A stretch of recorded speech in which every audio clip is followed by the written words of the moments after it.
अस्सलाम वालेकुम class. Please confirm करें आप लोगों को आवाज क्लियर आ रही है। Yes ma'am. ओके, कैसे हैं आप सब लोग?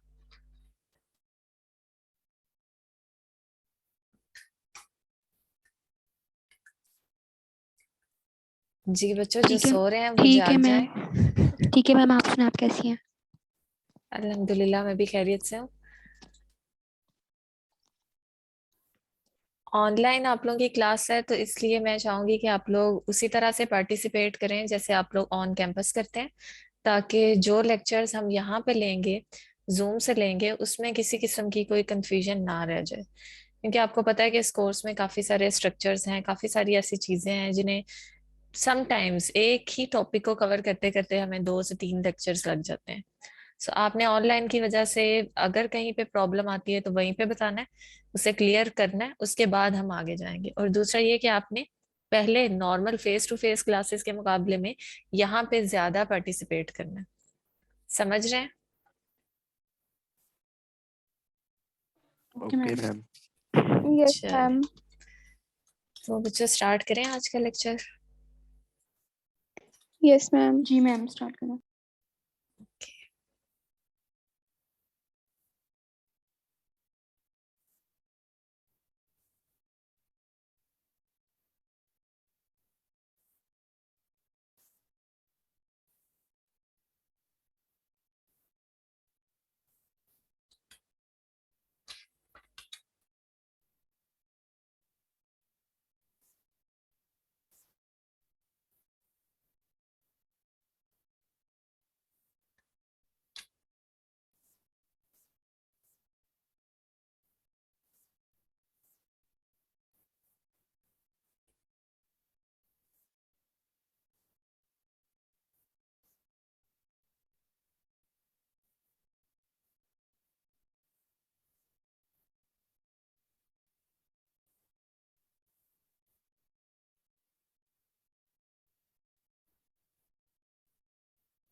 जी तो बच्चों लेक्चर स्टार्ट करते हैं।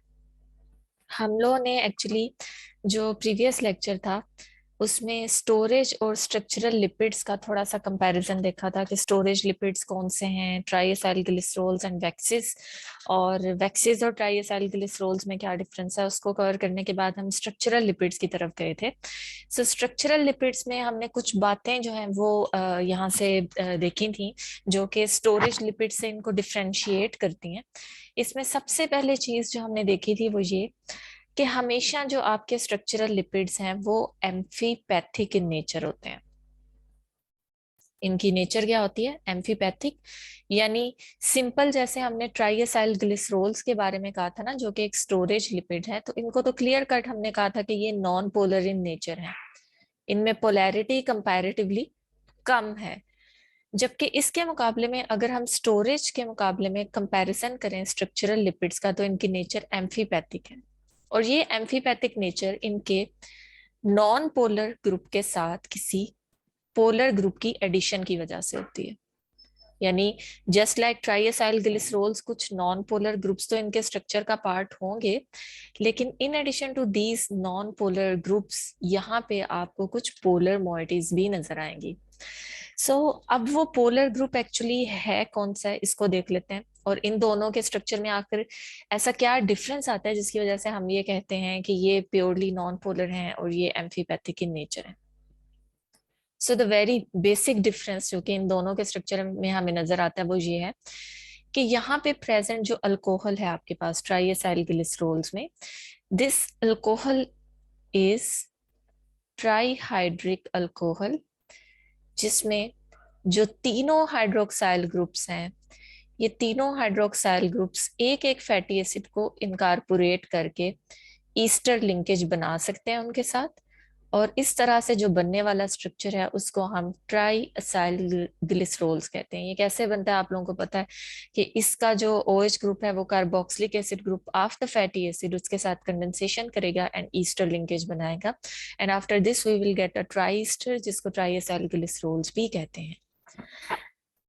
नाउ यहाँ पे जो प्रेजेंट अल्कोहल है अगर इस अल्कोहल को हम थोड़ा सा इंस्पेक्ट करें तो यहाँ पे प्रेजेंट तीनों कार्बन एटम्स ए कायरल हैं, यानी जो स्टोरेज आपके लिपिड्स हैं उनमें present alcohol A chiral in nature है, और वो तीनों पोजीशंस के ऊपर एक एक फैटी एसिड के साथ अटैच्ड है। और जब फैटी एसिड इसके साथ अटैच होंगे तो आपके पास बनने वाला जो मॉलिक्यूल होगा ट्राइएसाइल ग्लिसरॉल, उसकी नेचर क्या होगी? Non polar. क्योंकि फैटी एसिड के पास वी हैव ह्यूज या लॉन्ग हाइड्रोकार्बन चेन जो कि नॉन पोलर इन नेचर है। इन the case of structural lipids, एक तो चीज आपने ये देखनी है कि यहाँ पे हमारे पास हमेशा glycerol as a alcohol use नहीं होगी। जो स्टार्टिंग स्ट्रक्चर है वो कभी भी ग्लिसरॉल नहीं होगा, बल्कि हर केस में आप लोग ऑब्जर्व करेंगे कि इन this case hydroxyl group of the third carbon of glycerol, इसकी रिप्लेसमेंट हो जाएगी, इसकी सब्सटीट्यूशन हो जाएगी विद फॉस्फेट। सो यहाँ पे आपके पास जो स्टार्टिंग अल्कोहल है, this alcohol is L glycerol 3-phosphate, because after the substitution of this OH group आपके पास जो सेकंड कार्बन है ये कायरल बन जाती है, और नॉर्मली आपके पास ये जो स्ट्रक्चर बनता है उसमें OH ग्रुप को हम यहाँ पे लिखते हैं। टेक्निकली ये जो मैंने स्ट्रक्चर लिखा है ये गलत है। सो आप, क्योंकि हम प्रैक्टिस में लिख रहे होते हैं जिस तरह से लिख देते हैं, बट जब भी आप इसके साथ एल स्पेसिफाई करो, एल ग्लिसरॉल 3-phosphate लिखो, तो इस चीज का ध्यान रखना है कि उस टाइम पे आपने यहाँ इस पोजीशन के ऊपर हाइड्रोजन और इस पोजीशन के ऊपर OH ग्रुप जो है वो मेंशन किया है, because you are referring to the L form of glycerol 3-phosphate। ठीक है, अब ये L glycerol 3-phosphate starting material है, और इसमें दो पोजीशंस ऐसी हैं अल्कोहल की जहां पे आके फैटी एसिड्स ईस्टर लिंकेजेस बना सकते हैं, this one and this one. और यूजुअली यहाँ पे आने वाला फैटी एसिड आपका सैचुरेटेड है, और यहाँ पे आने वाला जो आपका फैटी एसिड है वो मोस्ट ऑफ द टाइम क्या होता है? Unsaturated fatty acid. एक मिनट बच्चों वेट कीजिएगा।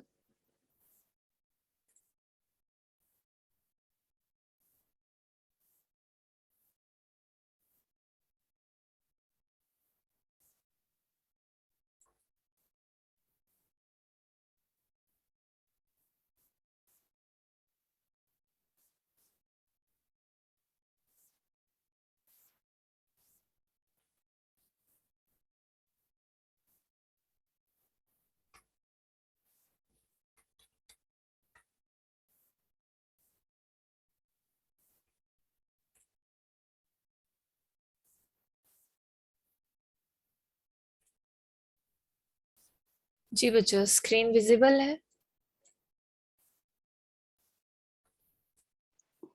Yes yes ma'am. Ma'am. Okay, so यहाँ पे आपके पास जो थर्ड कार्बन है उसके ऊपर जो फॉस्फेट ग्रुप है, इसका हाइड्रोक्साइल ग्रुप ना फैटी एसिड्स की बजाय, बिकॉज ये हाइड्रोक्साइल ग्रुप आपके पास अल्कोहल का नहीं है, ग्लिसरॉल का नहीं है, this hydroxyl group belongs to the phosphate. So ये जो आपके पास स्ट्रक्चर है, अगर यहाँ पे हाइड्रोक्साइल ग्रुप पे कोई भी दूसरा ग्रुप आके अटैच नहीं होता, ये इसी तरह से रहता है, तो इसको हम कहते हैं दिस इज फॉस्फेटेडिक एसिड। ठीक है, सो एल ग्लिसरॉल 3-phosphate और फॉस्फेटेडिक एसिड में डिफरेंस पता चल गया कि एल ग्लिसरॉल 3-phosphate में दोनों हाइड्रोक्साइल ग्रुप्स फ्री थे। इसको अगर हम इस तरह से ड्रॉ करके एक बार देख लें, ताकि आप लोगों के पास जो है वो क्लियर कट एक पिक्चर हो कि किस स्ट्रक्चर को आपने एल ग्लिसरॉल 3-phosphate कहना है। This is L glycerol 3-phosphate, जिसमें आपके पास सिर्फ ग्लिसरॉल की मॉडिफिकेशन हुई है और उस पर एक फॉस्फेट ग्रुप अटैच हुआ हुआ है, यहाँ पे कोई भी ईस्टर लिंकेज नहीं है। बट जब इसी स्ट्रक्चर में आपके पास जो है वो फर्स्ट पोजीशन के ऊपर you have a fatty acid, saturated fatty acid, second position पे you have a unsaturated fatty acid, ठीक है, और थर्ड पोजीशन पे आपके पास फॉस्फेट है। नाउ रिमेंबर कि मैंने फॉस्फेट के OH ग्रुप को किसी दूसरे ग्रुप के साथ रिप्लेस नहीं किया। सो जब यहाँ पे OH ग्रुप के साथ कोई दूसरा ग्रुप प्रेजेंट नहीं है, तो this structure is phosphatidic acid which is a parent compound of all membrane glycerolipids या ग्लिसरोफॉस्फोलिपिड्स। लेकिन मोस्ट ऑफ द टाइम आपका ये जो OH ग्रुप है ये रिप्लेस हो जाता है with any type of the group, जो कि अमाइनो एसिड भी हो सकता है, जो कि कोई बेस भी हो सकती है, जो कि इटसेल्फ ग्लिसरोल भी हो सकता है, कोई शुगर भी हो सकती है। सो यहाँ पे आपका जो न्यू ग्रुप आके लगेगा उसको हम नॉर्मली रिप्रेजेंट करते हैं एक्स के साथ, विच is a general representation of any head group. यानी ये हेड ग्रुप सिंपल OH भी हो सकता है, जैसे आप यहाँ पे देख रहे हैं। अगर OH होगा तो फॉस्फेटेडिक एसिड, अगर यहाँ पे सीरीन होगा तो अब फॉस्फेटेडिक एसिड के साथ सीरीन अटैच हुई है तो you will get a glycerophospholipid which is phosphatidyl serine. यानी depending upon the type of the head group जो कि इसके साथ अटैच है, we will get different types of the membrane phospholipids. So इस चीज को माइंड में रखते हुए हमने प्रीवियस क्लास के अंदर जो है वो कुछ एग्जांपल्स पढ़ी थी, मेम्ब्रेन लिपिड्स की कुछ एग्जांपल्स पढ़ी थी, जिसमें आपके पास जो है वो सबसे पहली एग्जांपल थी फॉस्फेटिडाइल कोलिन। अब ये चीज याद रखनी है आपने कि ये जो लिपिड्स हम मेम्ब्रेन लिपिड्स इस टाइम पढ़ रहे हैं, ये हम एक खास किस्म के मेम्ब्रेन लिपिड्स पढ़ रहे हैं विच आर ग्लिसरोफॉस्फोलिपिड्स। और ये देखें कि इसको हम ग्लिसरोफॉस्फोलिपिड क्यों कह रहे हैं, बिकॉज इस केस में जो आपके पास शुगर है, सॉरी जो अल्कोहल है वो ग्लिसरोल है, और वो ग्लिसरोल अकेली या अनमॉडिफाइड फॉर्म में नहीं है। ग्लिसरोल तो ट्राइएसाइल ग्लिसरोल्स में भी थी, TAGs में भी थी।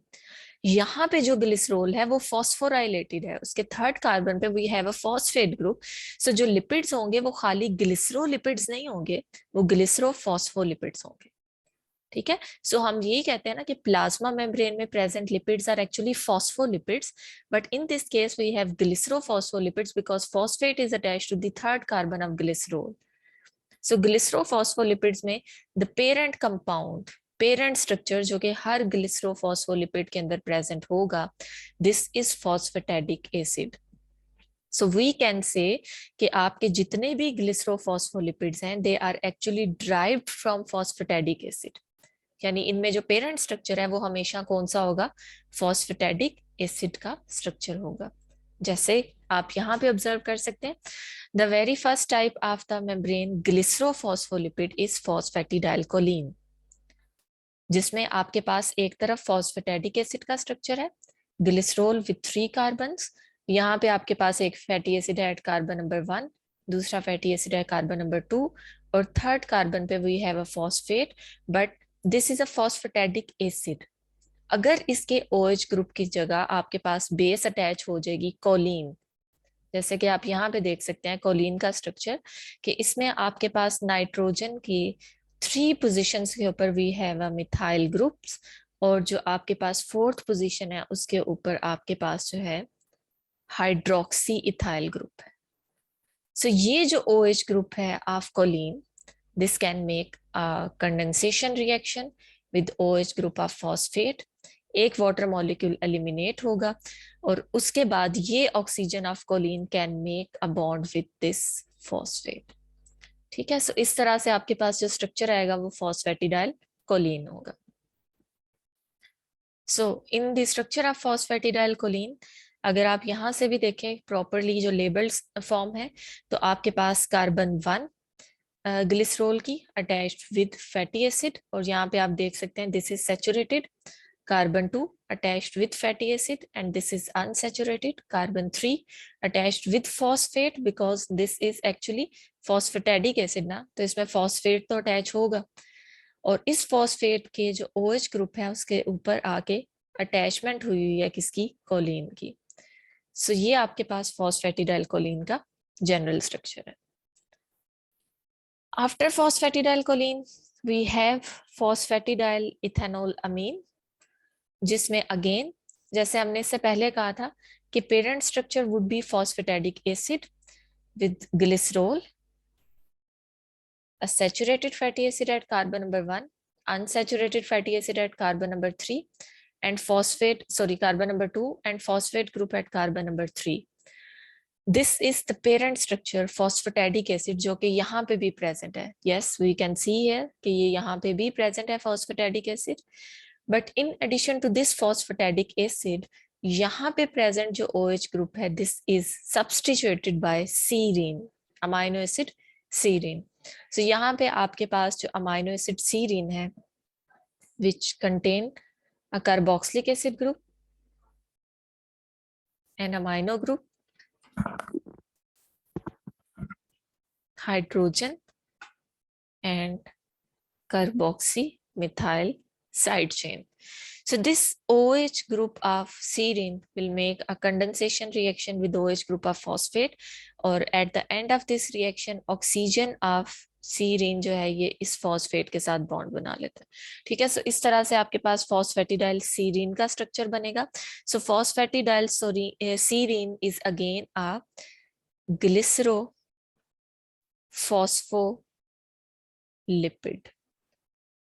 ठीक है, जब खाली ग्लिसरोलिपिड्स पूछे जाएं तो उसमें TAGs भी आएंगे, but whenever we will talk about glycerophospholipids तो इट मीन्स कि आपको मेम्ब्रेन लिपिड्स की बात करनी है, जिनमें phosphatidic acid is a parent structure. Next one is phosphatidyl glycerol, और इस केस में भी आपके पास parent structure would be phosphatidic acid. Again मैं उसको यहाँ पे स्पेसिफाई कर देती हूँ, और हेड ग्रुप को हम स्पेसिफाई कर देते हैं. अब बच्चों क्वेश्चन इस तरह से भी आ सकता है कि आपको 3 से 4 ग्लिसरोफॉस्फोलिपिड्स दिए हों, और उसमें से आपने आइडेंटिफाई करना हो कि कौन सा हेड ग्रुप उसके साथ अटैच है. जैसे इस केस में आपको पता है कि ये पूरे का पूरा स्ट्रक्चर तो फॉस्फेटैडिक एसिड का है, सो head group will B glycerol. इस केस में आपको पता है कि ये पूरा स्ट्रक्चर फॉस्फेटैडिक एसिड का है, तो head group will be serine. यहाँ पे आपको पता है कि ये पूरा स्ट्रक्चर आपके पास फॉस्फेटैडिक एसिड का है, तो हेड ग्रुप विल बी इथेनोलामीन. और यहाँ पे आपके पास फॉस्फेटैडिक एसिड के बाद हेड ग्रुप कौन सा होगा? कोलीन. सो इस स्ट्रक्चर में आपको पूरी तरह से आइडिया होना चाहिए कि कौन सी पोजीशन पे कौन सा ग्रुप है. अगर फॉस्फेटैडिक एसिड का पूछा जा रहा है तो उसमें हेड ग्रुप नहीं आएगा, हेड ग्रुप उसकी सब्स्टिट्यूशन के बाद आता है.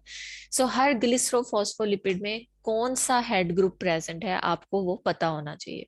या दूसरी तरह ये भी कहा जा सकता है कि आपको फॉस्फेटैडिक एसिड के साथ हेड ग्रुप स्पेसिफाई कर दिया जाए और आपसे कहा जाए कि इसका स्ट्रक्चर ड्रॉ करो, कि अगर फॉस्फेटैडिक एसिड के साथ ethanol as a head group है तो ये कौन सा ग्लिसरोफॉस्फोलिपिड बनाएगा, उसका स्ट्रक्चर बताओ. तो आप फॉस्फेटैडिक एसिड ड्रॉ करोगे और उसके हेड ग्रुप में इथेनोलामीन लगा दोगे. इसी तरह से अगर सीरीन है तो फॉस्फेटैडिक एसिड के हेड ग्रुप में सीरीन लगा दोगे. सो दोनों तरह से आपने प्रैक्टिस करनी है.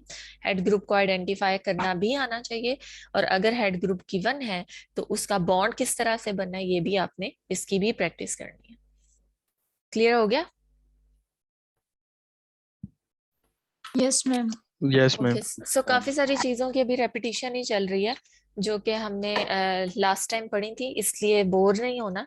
चीजें वही उसी पैटर्न में रिपीट हो रही हैं. मेरे ख्याल से इस तरह से आप लोग ज्यादा अच्छी तरह से इसको जो है वो एब्जॉर्ब कर लोगे, बिकॉज एक दफा आपने इस पैटर्न की प्रैक्टिस कर ली तो फिर काफी सारे स्ट्रक्चर्स आपके जो है वो इजीली हो जाएंगे. ठीक है, अब हम स्टार्ट करने जा रहे हैं next glycerophospholipid which is phosphatidyl glycerol. और अगर आपको फॉस्फेटैडिक एसिड का स्ट्रक्चर आता है, आपको ग्लिसरोल का स्ट्रक्चर आता है, तो सिंपली इस केस में आपके पास ग्लिसरोल के जो 3 कार्बन एटम्स हैं उनमें से टर्मिनल पोजीशंस के ऊपर प्रेजेंट फर्स्ट और थर्ड पोजीशन पे प्रेजेंट कोई भी हाइड्रोक्साइल ग्रुप है वो कंडेंसेशन रिएक्शन करेगा with OH group of the phosphatidic acid. और उसके बाद आपके पास यहाँ से वाटर एलिमिनेट होने के बाद this oxygen will make a bond with phosphate. So आपके पास इस तरह से फॉस्फेटैडिक एसिड के साथ अटैचमेंट हो जाएगी 3 कार्बन कंटेनिंग अल्कोहल की विच is a glycerol. So in this case head group या X की जगह कौन सा स्ट्रक्चर है? Glycerol. Next is phosphatidyl inositol 4,5 bisphosphate. Now यहाँ पे आप थोड़ा सा देखिएगा, ये स्ट्रक्चर आगे जब हम पढ़ेंगे ना सेल सिग्नलिंग, तो उसमें भी आप इस स्ट्रक्चर को जो है वो बार बार इसका नाम सुनोगे. और इससे आगे आपके पास एक और मॉलिक्यूल बनता है IP3 इनोसिटोल 1,4,5 ट्रिसफॉस्फेट, या IP2 which is inositol 4,5 bisphosphate. So ये कुछ नाम आप लोगों को बीइंग अ बायोकेमिस्ट बार बार सुनने को मिलेंगे. इवन जो आपके पास इंसुलिन की सिक्रीशन है या डिफरेंट आपके पास जो सेल्स के अंदर एक्सोसाइटोसिस या सेल सिग्नलिंग के प्रोसेसेस हैं, उनके अंदर ये इंट्रासेलुलर सिग्नल मॉलिक्यूल्स के तौर पे एक्ट करते हैं। ठीक है, यानी जब हार्मोन रिसेप्टर के साथ बाइंड करता है तो सेल के अंदर कुछ सिग्नल्स जाते हैं कि now this is the time to do this, जैसे इंसुलिन को रिलीज कराना है। सो ये जो मॉलिक्यूल्स हैं ये प्लाज्मा मेम्ब्रेन के अंदर प्रेजेंट जो ये ग्लिसरोफॉस्फोलिपिड्स हैं वहां से निकलते हैं। सो पहले हम उस ग्लिसरोफॉस्फोलिपिड का स्ट्रक्चर हमें पता होगा, तो हम ये कहेंगे ना कि इस टाइम पे उस ग्लिसरोफॉस्फोलिपिड ने इन सिग्नल मॉलिक्यूल्स को सेल्स के अंदर रिलीज किया है। पहले देखते हैं कि फॉस्फेटिडाइल इनोसिटोल 4,5 बिसफॉस्फेट क्या होता है। बच्चों पहले तो मुझे ये बताएं कि क्या आपको बिस और डाइफॉस्फेट या ट्रिस और ट्राइफॉस्फेट इसमें डिफरेंस पता है? No ma'am. नो। तो हम यहीं से स्टार्ट करते हैं, एक मिनट, ताकि आप लोगों को पता हो कि यहाँ पे आपने बिस की बजाय डाई यूज नहीं करना। यस। सो इस स्ट्रक्चर के अंदर आप देख रहे हैं कि हम लोग यूज कर रहे हैं वर्ड इनोसिटोल 4,5 बिसफॉस्फेट। अगर किसी स्ट्रक्चर के अंदर we have two phosphate groups, ठीक है, तो उसको हम बिसफॉस्फेट भी कह सकते हैं और डाइफॉस्फेट भी कह सकते हैं। नो, किस कंडीशन में उसे बिसफॉस्फेट कहा जाएगा और किस कंडीशन में उसे डाइफॉस्फेट कहा जाएगा, पहले तो इस चीज को क्लियर करते हैं, then we will move toward phosphatidyl inositol 4,5 bisphosphate. So अगर हम एग्जांपल लेते हैं एडीपी की, एडिनोसिन डाइफॉस्फेट, इसके अंदर क्या होता है कि we have a ribose sugar जिसके फर्स्ट कार्बन के साथ एडेनिन बेस है, और जो आपके पास इसका फिफ्थ कार्बन है उस फिफ्थ कार्बन के साथ we have phosphate groups. Normally एक फॉस्फेट ग्रुप अटैच होता है तो हम उसको कहते हैं एडिनोसिन मोनोफॉस्फेट, और अगर इसी फॉस्फेट के साथ, बिल्कुल इसी फॉस्फेट के साथ दूसरा फॉस्फेट आके अटैच होता है तो हम इस स्ट्रक्चर को कहते हैं एडिनोसिन डाइफॉस्फेट। तीसरा आके अटैच होगा तो हम कहेंगे एडिनोसिन ट्राइफॉस्फेट। इसके कंपैरिजन में मैं एक और स्ट्रक्चर का नाम यहाँ पे लिखती हूँ which is fructose 1,6, fructose 1,6 bisphosphate. इसमें क्या होता है कि we have a 6 carbon compound fructose and there is a phosphate group attached to the carbon number 1 and a phosphate group is also attached to carbon number 6.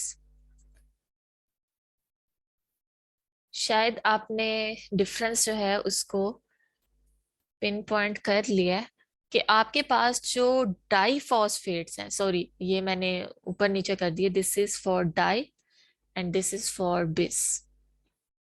ठीक है, जो आपके पास die phosphates हैं ये वो कंपाउंड्स होते हैं जिनमें you have two phosphate groups, but दोनों फॉस्फेट ग्रुप्स आपस में फॉस्फो एनहाइड्राइड बॉन्ड के थ्रू अटैच्ड हैं एक ही पोजीशन के ऊपर। जैसे यहाँ पे कार्बन 5 के ऊपर ही दोनों phosphate groups attach and there is a local bond between two phosphates, so this structure is a diphosphate.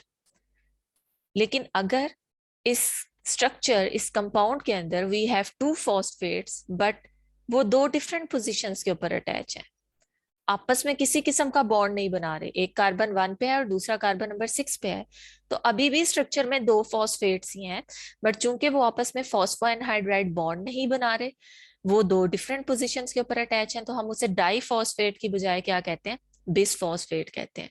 Same is true for triphosphate and ट्रिसफॉस्फेट।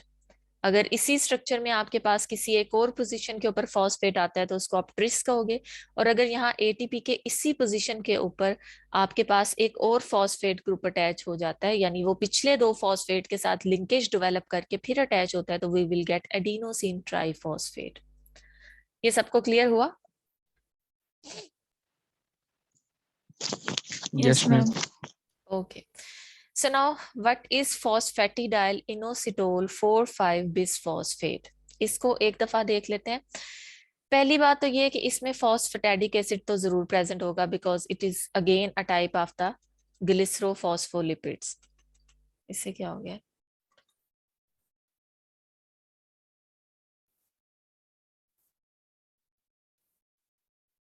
Okay,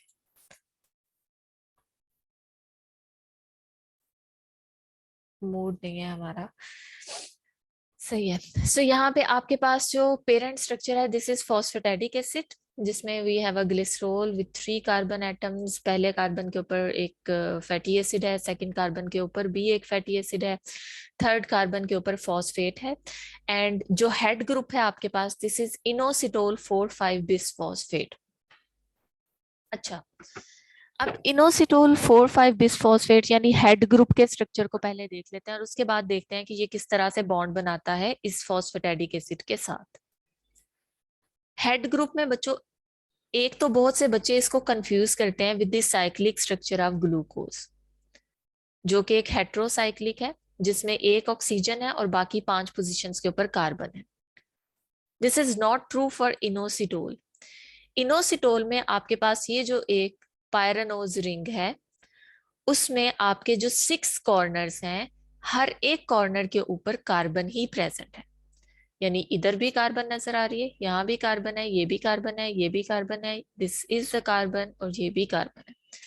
यानी कहीं पे भी आपको ऑक्सीजन नजर नहीं आ रही। सो this is not a heterocyclic ring, this is a homocyclic ring. ठीक है, एक तो ये चीज याद रखनी है। दूसरा, यहां पे आपके पास जो स्ट्रक्चर आएगा, उस स्ट्रक्चर में आप ऑब्जर्व करोगे कि कार्बन नंबर 4 और कार्बन नंबर 5 के ऊपर एक एक फॉस्फेट है। सो आपको उसकी नॉमेनक्लेचर का पता होना चाहिए।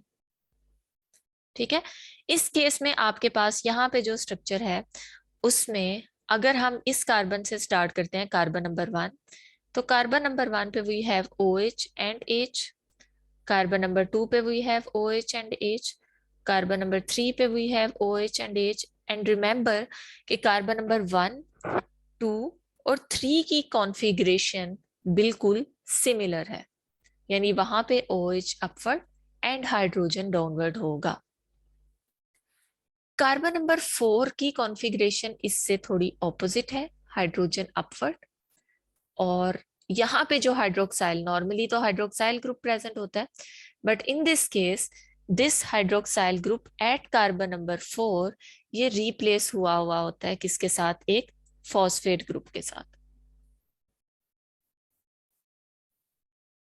कार्बन नंबर 5 की कॉन्फ़िगरेशन भी 1, 2 और 3 की तरह है, यानी OH upward and hydrogen downward. But just like carbon number 4, यहाँ पे भी आपका जो OH ग्रुप अपवर्ड प्रेजेंट है, this is further modified by the attachment of a phosphate group. ठीक है, और कार्बन नंबर 6 जो है उसमें hydrogen upward and OH downward. यानी आप यहाँ पे अगर टेक्निकली देखें तो carbon number 1, carbon number 2, carbon number 3 and carbon number 5 की कॉन्फ़िगरेशन सेम है। कार्बन नंबर 4 और 6 की कॉन्फ़िगरेशन सेम है, बट द डिफरेंस इज कि 4 और 5 के ऊपर प्रेजेंट जो OH ग्रुप हैं, they are further modified by the phosphate groups. उनके OH ग्रुप्स की जगह आप क्या लगा देते हो? Phosphate groups. तो ये इस तरह से अगर आप चीजों को थोड़ा सा याद रखोगे तो आपके लिए इनोसिटोल का स्ट्रक्चर जो है वो मुश्किल नहीं होगा। नाउ फॉस्फेटिडिक एसिड का स्ट्रक्चर तो हमें पता चल गया, इसी तरह से हमें इनोसिटोल 4,5 बिसफॉस्फेट का स्ट्रक्चर भी पता चल गया। नाउ व्हाट हैपेंस जब इन दोनों के दरमियान कंडेंसेशन होगी? ठीक है, उस केस में क्या होगा कि this is a glycerol 1, 2, 3। First carbon पे we have a saturated fatty acid, count कर लीजिएगा कि इस पे कितने कार्बन एटम्स हैं। और कार्बन नंबर 2 पे we have a poly unsaturated fatty acid, I think this is arachidonic acid. इस स्ट्रक्चर को भी एक बार देख लीजिएगा।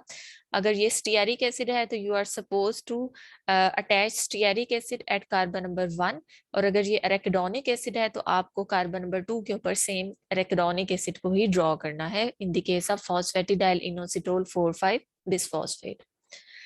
कार्बन नंबर 3 पे एक फॉस्फेट तो पहले से अटैच था। ये स्ट्रक्चर समटाइम्स बच्चों को कंफ्यूजिंग लगता है, इसलिए मैं इसको अलग से ड्रॉ करके बता देती हूँ एक दफा। ठीक है, यहाँ पे आपके पास, अब मैं फैटी एसिड्स ड्रॉ नहीं करूंगी क्योंकि वो थोड़ा सा कॉम्प्लिकेटेड हो जाएगा। जब आप लोग इस बेसिक स्ट्रक्चर को एक बार देख लें तो उसके बाद आप देख लीजिएगा। ये मैं ऐसे जनरल सा स्ट्रक्चर ड्रॉ कर रही हूँ, ये कोई सा भी फैटी एसिड है। यहाँ पे आपके पास again you have second fatty acid which is an unsaturated fatty acid, so कहीं कहीं मैंने डबल बॉन्ड लगा दिया। ठीक है, इस केस में आपके पास यहाँ पे ऑलरेडी एक फॉस्फेट ग्रुप था। ठीक है, सॉरी, सो दूसरी तरफ आपके पास हेड ग्रुप है, और हेड ग्रुप का अगर मैं स्ट्रक्चर ड्रॉ करूं, सो हेड ग्रुप में वी हैव इनोसिटोल,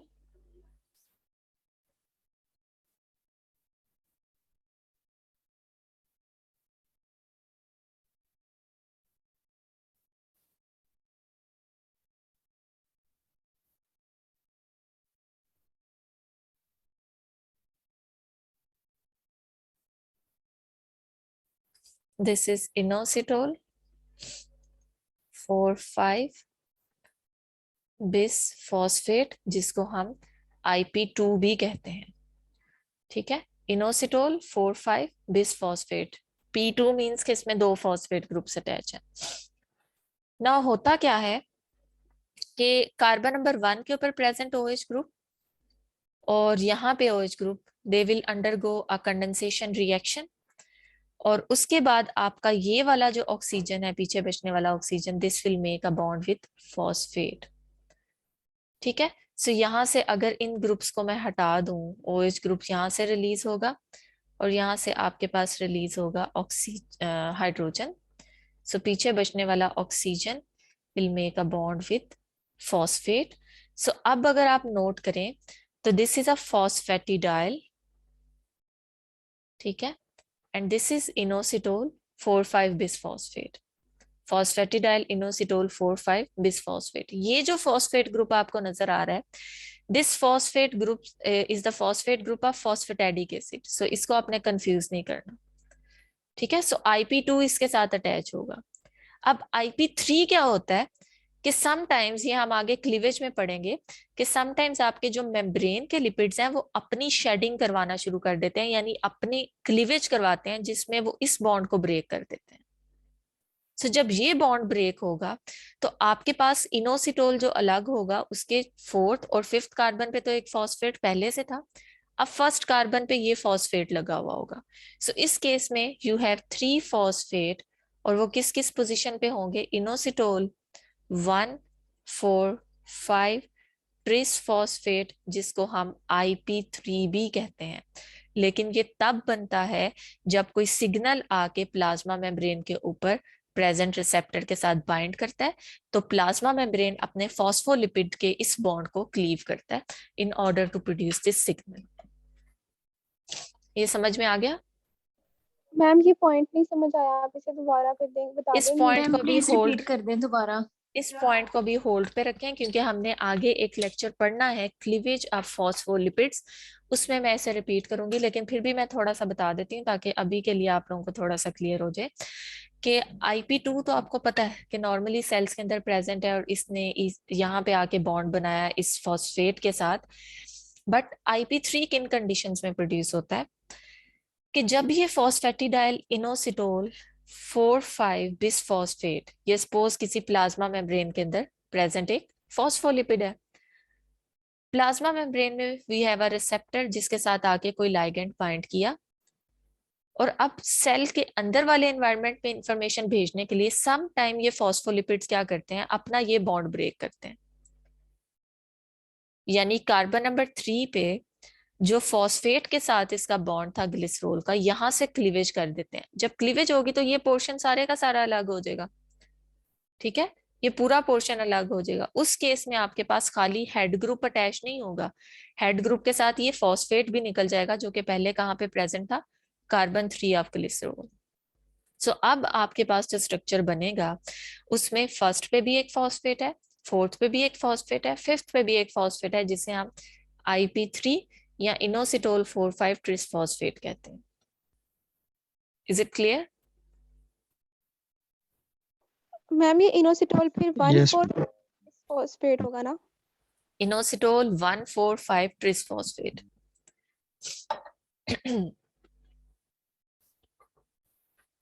ठीक है जी बच्चों, इसमें कोई कंफ्यूजन है तो पूछ लें। No ma'am. ओके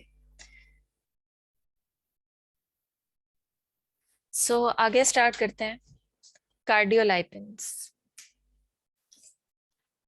कार्डियोलाइपिन्स आपके पास लास्ट मेम्ब्रेन ग्लिसरोफॉस्फोलिपिड्स हैं, और इसमें जो प्रेजेंट हेड ग्रुप है वो थोड़ा सा कंफ्यूजिंग है, लेकिन हम उसको भी इस तरह से आइडेंटिफाई करते हैं, देखते हैं, और होपफुली आप लोगों के लिए वो इजी रहेगा।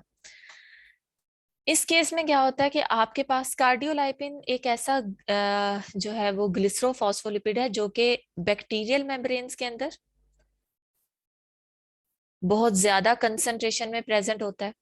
और चूंकि हम कहते हैं कि mitochondria and chloroplast they have symbiotic origin, they have bacterial origin, so mitochondrial और क्लोरोप्लास्ट की जो मेम्ब्रेन्स हैं उनमें भी कार्डियोलाइपिन की concentration as compare to other plasma membranes बहुत हाई होती है। ठीक है, सो ये इसके बारे में एक पॉइंट है जो कि आप लोगों को पता होना चाहिए। नाउ इसमें देखते हैं कि फॉस्फेटेडिक एसिड के साथ कौन सा हेड ग्रुप अटैच है। So this is phosphatidic acid, glycerol, carbon 1, carbon 2, carbon 3, one fatty acid, second fatty acid, and third के ऊपर we have a phosphate. So this is a phosphatidic acid. ठीक है, and इस phosphatidic acid के OH group के साथ अब कौन सा हेड ग्रुप अटैच होगा उसको देख लेते हैं।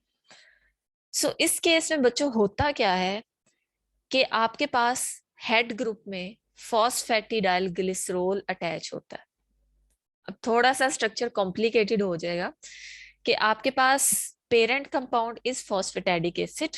इसको मैं यहाँ पे एक minute,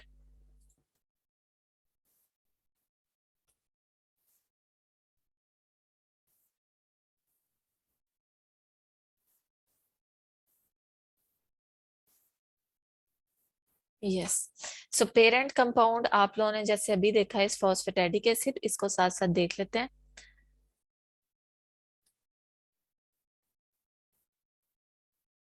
carbon 1 with a saturated fatty acid, carbon 2 with an unsaturated fatty acid, and carbon number 3 with a phosphate group.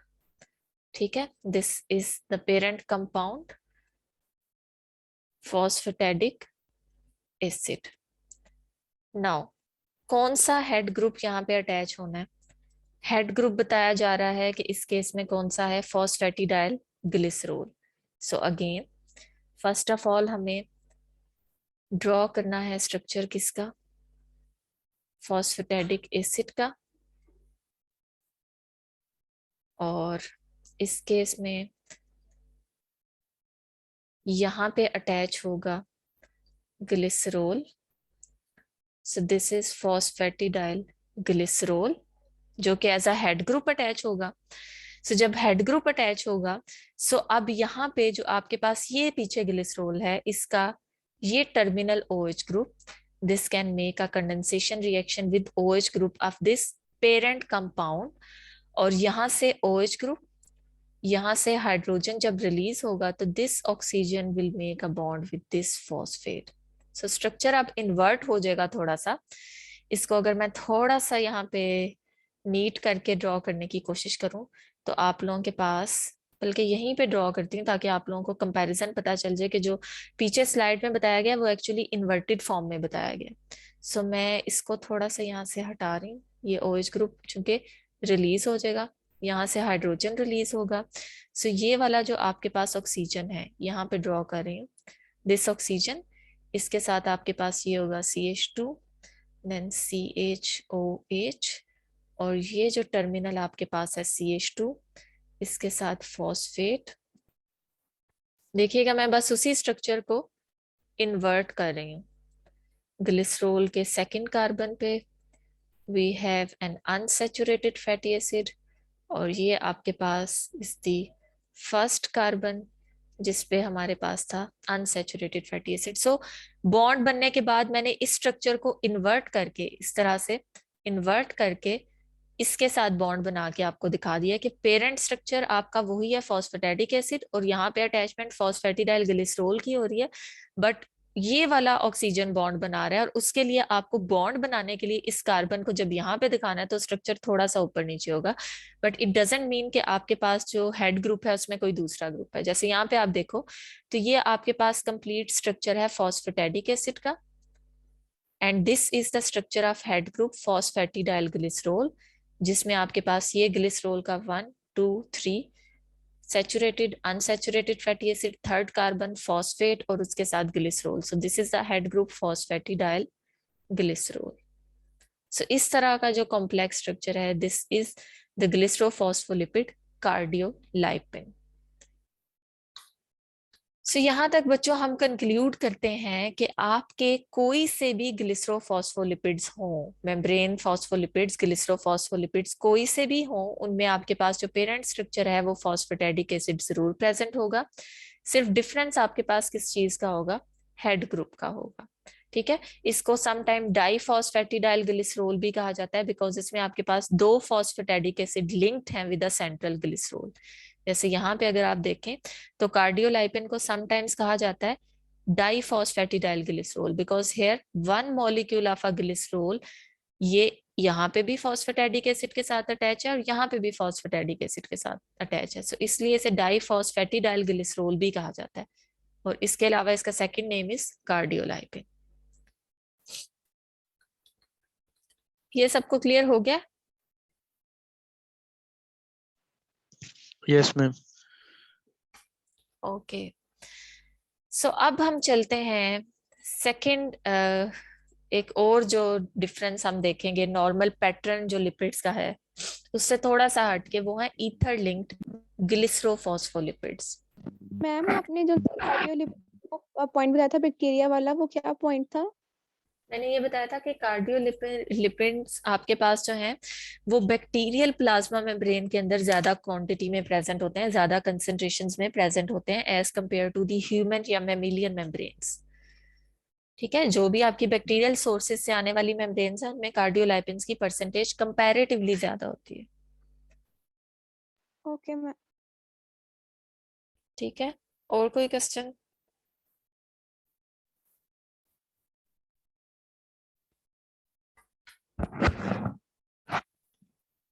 जी बच्चों, और कोई question? No ma'am. No ma'am. अच्छा, अब जो मैं आप लोगों के सामने डिस्कस करने जा रही हूँ ये भी मेम्ब्रेन ग्लिसरोफॉस्फोलिपिड्स ही हैं, लेकिन जो नॉर्मल ग्लिसरोफॉस्फोलिपिड्स हैं उनसे एक हम यहाँ पे अनयूजुअल चीज ऑब्जर्व करेंगे, और वो क्या है, इनका लिंकेज जो कि ईथर लिंकेज है। यानी इससे पहले जो हमने ग्लिसरोफॉस्फोलिपिड्स देखे तो उसमें हमने जब भी फैटी एसिड को ग्लिसरॉल के साथ अटैच होते हुए देखा तो हमने हमेशा ईस्टर बॉन्ड बनते हुए देखा था, कार्बन 1 के ऊपर भी, और कार्बन नंबर 2 पे भी जब कोई फैटी एसिड अटैच हुए तो उस केस में आपके पास यहाँ पे भी ईस्टर बॉन्ड है, यहाँ पे भी ईस्टर बॉन्ड है। कार्बन नंबर 3 के ऊपर चूंकि फॉस्फेट होता था इसलिए यहाँ पे हमारे पास आगे हेड ग्रुप की अटैचमेंट होती थी।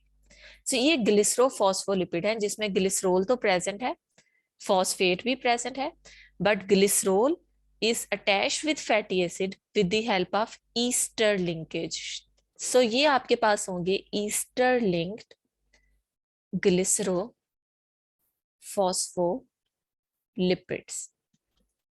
लेकिन अगर इसी ग्लिसरॉल ने, अब ईथर लिंक्ड ग्लिसरोफॉस्फोलिपिड्स में क्या होगा, ग्लिसरॉल भी होगा, फॉस्फेट भी होगा, लेकिन यहाँ पे क्या होता है कि किसी एक पोजीशन के ऊपर आपका जो है वो फैटी एसिड ईस्टर की बजाय, normal Easter linkage is this, एक कार्बन पे सपोज ईस्टर लिंकेज है और दूसरी पोजीशन पे उसने ईथर बॉन्ड बनाया हुआ है। सो इस तरह के जो आपके ग्लिसरोफॉस्फोलिपिड्स हैं अभी भी वो ग्लिसरोफॉस्फोलिपिड्स ही हैं बिकॉज इनमें ग्लिसरॉल भी है और फॉस्फेट भी है, बट द लिंकेज जिसके थ्रू ये फैटी एसिड के साथ लिंक्ड है, दिस इज ईथर लिंकेज। ठीक है। सो इस तरह के कुछ ग्लिसरोफॉस्फोलिपिड्स भी रिपोर्टेड हैं जिनमें ईस्टर के साथ साथ ईथर लिंकेज भी प्रेजेंट होता है। सो स्टार्टिंग में आपको याद है मैंने कहा था कि हमारे पास लिपिड्स जो हैं वो ईस्टर्स हैं अल्कोहल्स के और फैटी एसिड्स के, लेकिन there are some variations, there are some lipids जिसमें ईस्टर की बजाय आपको ईथर लिंकेज भी नजर आएगा। सो इन लिपिड्स को देख लेते हैं कि ये कहाँ कहाँ प्रेजेंट होते हैं और इनकी क्या क्या सिग्निफिकेंस है। एनिमल टिश्यूज के अंदर ईथर लिंक्ड लिपिड्स की कंसंट्रेशन बहुत कम होती है, और कुछ खास किस्म के सेल्स होते हैं, कुछ खास किस्म की आपके पास जो है वो फैक्टर्स होते हैं जहां पे ये लिपिड्स प्रेजेंट होते हैं। जैसे एक एग्जांपल आपके पास आती है प्लेटलेट एक्टिवेटिंग फैक्टर।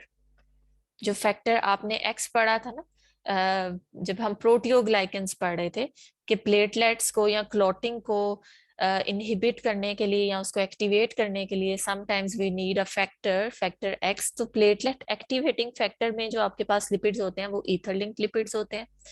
इसी तरह से प्लाज्मेलोजिन आपके पास जो है ये भी ईथर लिंक्ड लिपिड की एक टाइप कंसीडर किया जा सकता है।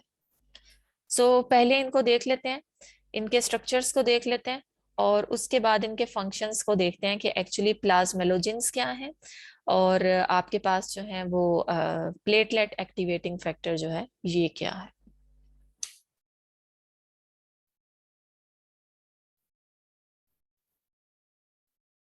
सो बच्चों हम लोग स्टार्ट करते हैं from platelet activating factor. Both are the lipids, लेकिन हम स्टार्ट लेने जा रहे हैं, ईथर लिंक्ड लिपिड्स हैं दोनों, लेकिन हम स्टार्ट करने जा रहे हैं सबसे पहले प्लेटलेट एक्टिवेटिंग फैक्टर से। So here you have the structure of platelet activating factor, जिसमें आप अगर यहाँ पे आइडेंटिफाई करो तो आपके पास this is the structure of glycerol, जिसमें this is the carbon number 1, this is the carbon number 2 and this is the carbon number 3। So पहले तो हम देखते हैं कि ग्लिसरोल के तीनों कार्बन्स के ऊपर यहाँ पे कौन कौन सा ग्रुप अटैच है, उसके बाद आगे मूव करते हैं। So in the case of platelet activating factor we have a 3 carbon या ट्राईहाइड्रिक अल्कोहल, जिसमें आपके पास जो है वो कार्बन नंबर 1 के ऊपर there is a long chain of fatty acid alkyl chain, और ये एक्चुअली किस लिंकेज के साथ अटैच है, ईथर लिंकेज के साथ अटैच है। यानी यहाँ पे आप अगर ऑब्जर्व करें तो आपका जो इनकमिंग फैटी एसिड है दिस वन, वो जब अल्कोहल के साथ बॉन्ड बनाता है, अल्कोहल ऑफ ग्लिसरोल पहली कार्बन के ऊपर, तो इस केस में आपके पास ये वाला जो ग्रुप है ऑक्सीजन, ये डायरेक्टली बॉन्ड बनाता है विद दिस आर चेन। यानी इस केस में आपका ये जो सेंट्रल पोर्शन है, दिस ऑक्सीजन से क्या हो गया, this oxygen will make a bond with R chain. यानी आपके पास यहां से ये hydrogen along with this group क्या हो जाता है, रिमूव हो जाता है। सो इस केस में आपके पास जो लिंकेज बनता है this is R O R, यानी आपके पास ये जो अल्काइल चेन है linked with oxygen, oxygen of this alkyl chain will make a bond with again an alkyl chain. Functional group यहाँ पे क्या हो जाता है, पूरी तरह से एलिमिनेट हो जाता है, उसकी रिमूवल हो जाए। सो कार्बन नंबर 1 के ऊपर आपके पास you have a long chain alkyl. अब आप देख सकते हैं कि वो कौन सा यहाँ पे फैटी एसिड है bye counting the number of carbon atoms, 1 2 3 4 5 6 7 8 9 10 11 12 13 14 15 and 16। So this is a palmitic acid जो कि कार्बन नंबर 1 ऑफ ग्लिसरोल के साथ अटैच है, but not with the ester linkage जो कि नॉर्मली फैटी एसिड बनाते हैं। Here we have a linkage ether. Carbon number 2 के ऊपर आप ईस्टर लिंकेज को ऑब्जर्व कर रहे हैं, ठीक है। कार्बन नंबर 2 के ऊपर we have O, and again जो आपके पास एक नॉर्मल ईस्टर लिंकेज होता है वो ईस्टर लिंकेज आपको नजर आ रहा है, बट इस केस में आपके पास complete fatty acid ester linkage नहीं बना रहा, पीछे तो हम ये पढ़ते हैं ना कि आपके पास यहाँ पे अगर ग्लिसरोल है तो उसके फर्स्ट कार्बन के ऊपर भी एक long chain fatty acid present होता है, 13 या 14 कार्बन। इधर भी आपके पास एक long chain fatty acid present होता है, पाल्मिटिक एसिड या कोई सा भी, और यहाँ पे आपके पास एक फॉस्फेट ग्रुप प्रेजेंट होता है। But in the case of platelet activating factor, first carbon पे we have a palmitic acid which is attached with an ether linkage, जैसे आपने यहाँ पे देखा, और कार्बन नंबर 2 के ऊपर आपके पास एसिटिक एसिड ईस्टर लिंकेज बना रहा होता है।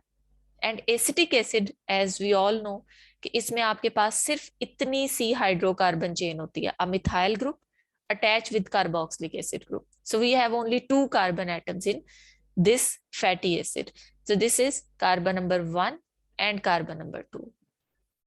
So platelet activating factor में carbon number 1 पे we have a long alkyl chain attached with the ether linkage, carbon number 2 पे we have an acetic acid attached with the ester linkage, और carbon number 3 पे phosphate के साथ कौन सा head group attach है, choline.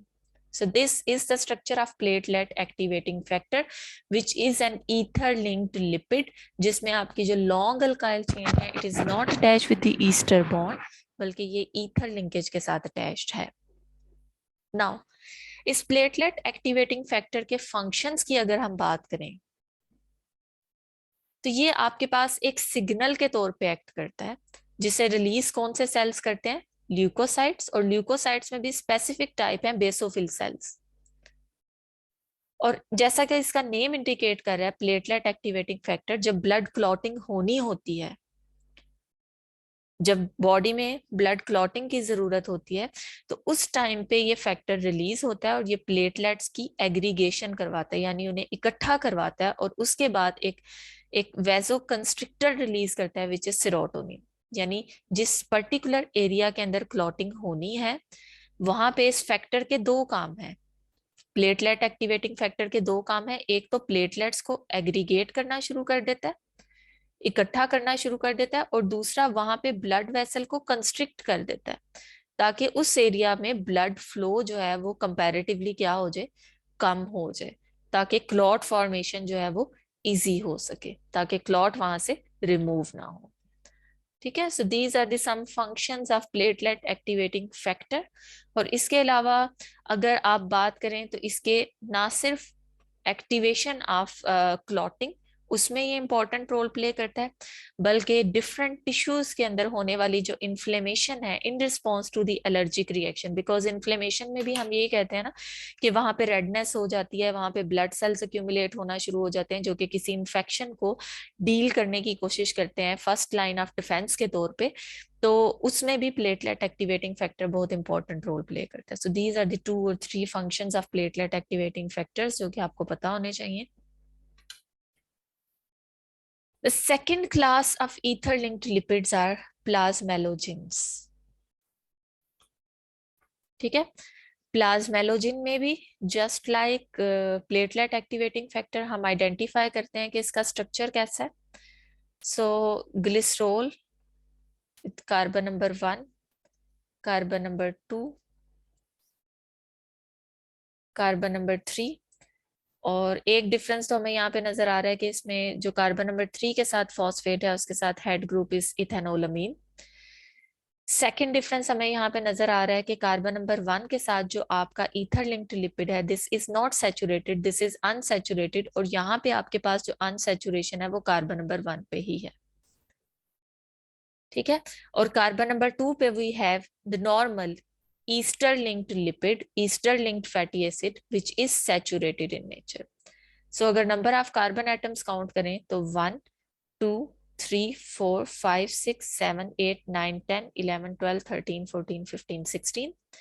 In this case we have a 16 carbon containing fatty acid, but here there is an unsaturation at carbon number 1. ठीक है, और इसी तरह से अगर आप कार्बन नंबर 2 पे देखें तो 1 2 3 4 5 6 7 8 9 10 11 12 13 14 15 16. Again 16 carbon containing saturated fatty acid is attached with an ester linkage at carbon number 2. सो दोनों पोजीशंस पे आपके पास same number of carbon atoms present है फैटी एसिड में, लेकिन लिंकेज डिफरेंट है। और पहला वाला जो आपके पास फैटी एसिड है उसमें we have a double bond between carbon number 1 and carbon number 2, और जो हेड ग्रुप है this is ethanolamine. So this is the structure of plasmalogen. Platelet activating factor and plasmalogen दोनों के structures को आपने compare करके practice करनी है, बिकॉज ये कुछ अनयूजुअल लिपिड्स हैं, ईथर लिंक्ड लिपिड्स हैं, जिनके बारे में पूछा जा सकता है। ठीक है, अब इन प्लाज्मेलोजिन के अगर हम फंक्शंस की बात करें तो ये भी आपके पास जो है बिकॉज ऑफ देयर नेचर ये एंटीऑक्सीडेंट्स के तौर पे एक्ट करते हैं। ठीक है, प्लाज्मेलोजिन्स ये एंटीऑक्सीडेंट्स के तौर पे फंक्शन करेंगे, और नॉर्मली आपके पास जितने भी जो मेमिलियन टिश्यूज हैं उन सब के अंदर इनकी अच्छी खासी कंसंट्रेशन प्रेजेंट होती है।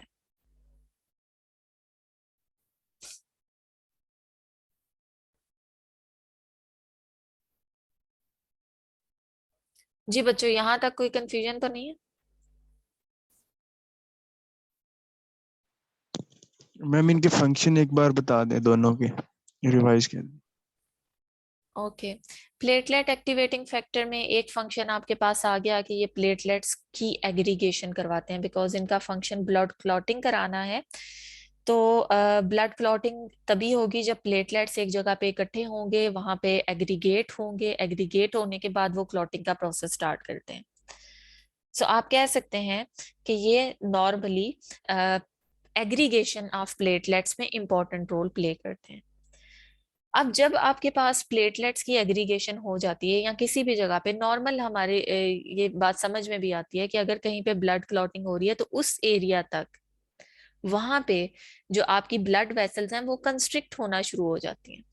ठीक है, वो नैरो डाउन हो जाती हैं ताकि आपके जो ब्लड फ्लो है वो वहां पे कम से कम हो, अदरवाइज ये जो क्लॉट्स हैं ये वहां से रिमूव हो सकते हैं, वहां से डिसलॉज हो सकते हैं।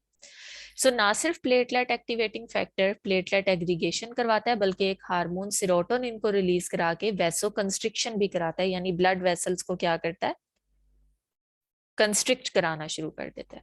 And the third function is कि ये इंपॉर्टेंट रोल प्ले करता है इन्फ्लेमेशन में, बिकॉज जब भी कोई फॉरेन पार्टिकल बॉडी के अंदर एंट्री लेता है, बॉडी का फर्स्ट लाइन ऑफ डिफेंस जो है, जो कि आपके पास यहाँ पे WBCs हैं, वो जब उसके साथ कंबैट करने की कोशिश करते हैं तो उस टाइम पे ये इन्फ्लेमेशन प्रोड्यूस करते हैं। And this inflammation is because of platelet activating factor somehow.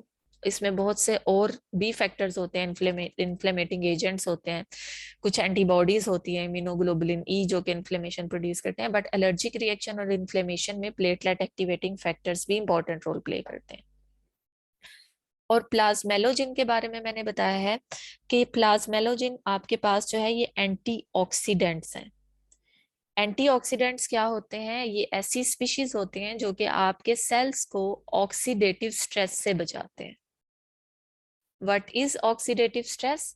कि किसी भी मेटाबॉलिक प्रोसेस के दौरान अगर रिएक्टिव ऑक्सीजन स्पीशीज बनती हैं, H2O2, O2 नेगेटिव या simply this form of oxygen, so these are unstable forms of oxygen, these are highly reactive, in species को हम कहते हैं reactive oxygen species, and because of their unstable nature, because of their highly nucleophilic character, they can attack on electrophiles। और हमें पता है कि biological system में आपके पास सारे जो सिस्टम्स हैं, चाहे वो प्लाज्मा मेम्ब्रेन में प्रेजेंट लिपिड्स हैं, न्यूक्लिक एसिड में प्रेजेंट आपके डीएनए हैं, या फिर आपके पास प्रोटीन्स हैं, हर किसी के अंदर सेंट्रल एटम कार्बन है which is a strong electrophile. So अगर ये nucleophile as it is free form में घूमते फिरते रहेंगे तो ये किसी भी स्टेबल स्ट्रक्चर के ऊपर अटैक करके उसको अनस्टेबल कर सकते हैं, उसको ब्रेक कर सकते हैं। इस प्रोसेस को कहते हैं ऑक्सीडेटिव स्ट्रेस। यानी रिएक्टिव ऑक्सीजन स्पीशीज के बनने के बाद आपकी बॉडी एक स्ट्रेस में होती है कि वो ऑक्सीडाइज हो सकती है, उसके स्ट्रक्चर्स जो हैं वो खराब हो सकते हैं, वो अनस्टेबल हो सकते हैं। और इन रिएक्टिव ऑक्सीजन स्पीशीज को न्यूट्रल करने वाले जो मॉलिक्यूल्स होते हैं उनको कहा जाता है एंटीऑक्सीडेंट्स।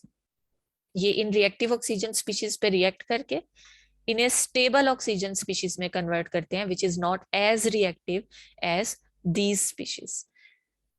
ठीक है, सो प्लाज्मेलोजिन भी एक एंटीऑक्सीडेंट है जो कि रिएक्टिव ऑक्सीजन स्पीशीज को स्टेबल ऑक्सीजन स्पीशीज में कन्वर्ट करता है। क्लियर हो गया?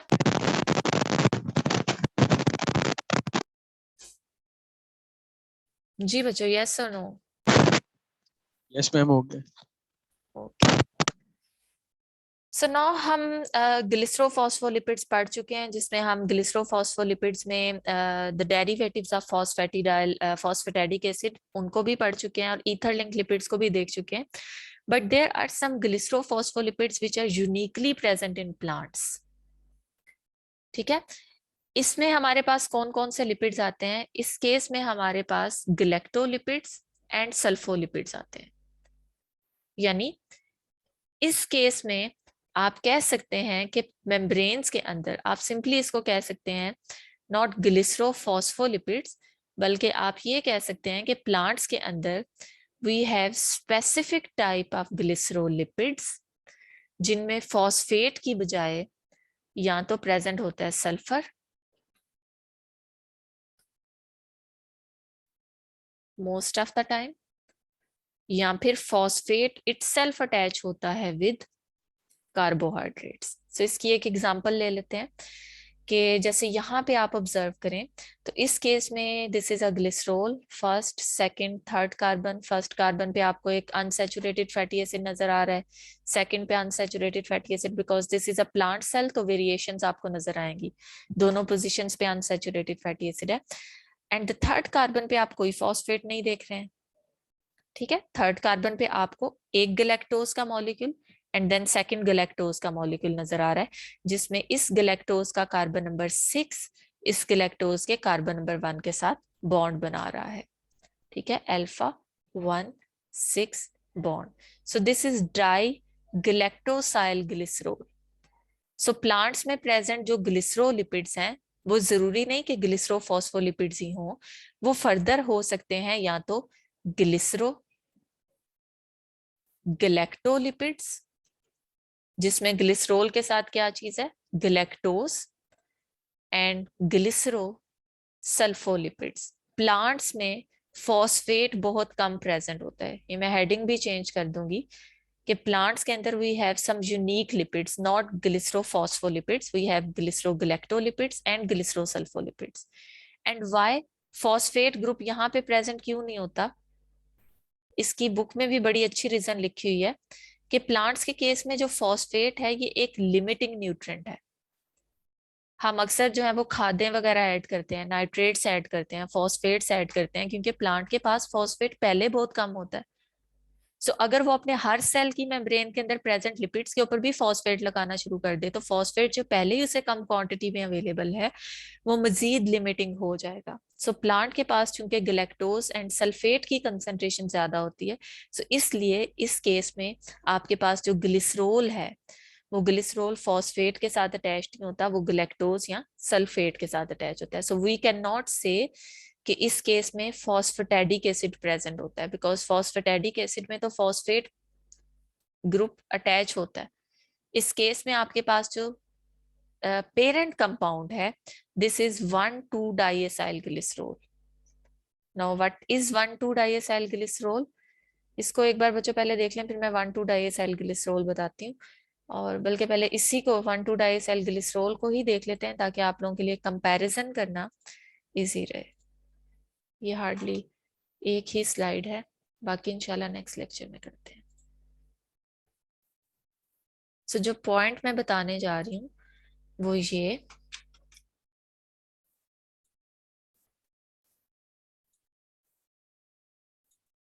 यस जो पॉइंट मैं बताने जा रही हूँ वो ये कि एनिमल सेल्स की मेम्ब्रेन में प्रेजेंट जो ग्लिसरोलिपिड्स होते हैं, अभी मैं बात करूंगी किसकी, ग्लिसरोलिपिड्स की, उन्हें कहा जाता है ग्लिसरो फॉस्फोलिपिड्स। और इन ग्लिसरोफॉस्फोलिपिड्स में एक पेरेंट स्ट्रक्चर होता है जिसे हम कहते हैं फॉस्फेटिडिक एसिड, जो कि कुछ इस तरह से होता है और इसमें यहाँ पे आपके पास कोई सा भी सब्स्टिट्यूएंट आके अटैच हो सकता है। यहाँ पे एक फैटी एसिड और यहाँ पे एक fatty acid. This is phosphatidyllic acid which is a parent compound of all types of phosphoglycerolipids जो कि एनिमल सेल्स में प्रेजेंट होते हैं. उनमें ये स्ट्रक्चर तो मस्ट है. इसके कंपैरिजन में अगर हम बात करें प्लांट्स की, तो प्लांट्स में प्रेजेंट जो ग्लिसरोलिपिड्स होते हैं उन ग्लिसरोलिपिड्स में फॉस्फेट नहीं है. They could be glyceroglycolipids and they could be glycerosulfolipids. ठीक है.